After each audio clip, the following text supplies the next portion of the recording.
ఇది ఒక political game. రాష్ట్ర విభజన తర్వాత ఈ రాష్ట్ర ముఖ్యమంత్రి కేసీఆర్ అయినాక ఎథిక్స్ చచ్చిపోయినాయి. నో ఎథిక్స్ పాలిటిక్స్లో నో ఎథిక్స్. ఇక ఎథిక్స్ లేవు. తెలంగాణ రాష్ట్ర రాజకీయాల్లో ఎథిక్స్ రాజకీయాలు లేవు. దానికి పునాది కేసీఆర్ గారు అని స్పష్టంగా చెప్తున్నాం.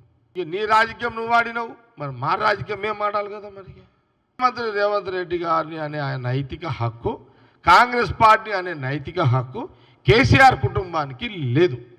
ఇది ఒక పొలిటికల్ గేమ్.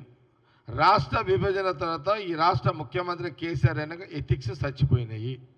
నో ఎథిక్స్ పాలిటిక్స్లో నో ఎథిక్స్. ఇక ఎథిక్స్ లేవు. తెలంగాణ రాష్ట్ర రాజకీయాల్లో ఎథిక్స్ రాజకీయాలు లేవు. దానికి పునాది కేసీఆర్ గారు అని స్పష్టంగా చెప్తున్నాం.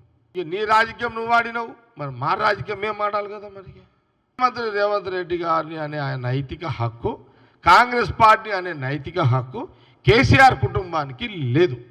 అసలైన తొలి వెలుగు. ఫాలో వాట్సాప్ @తొలి వెలుగు official.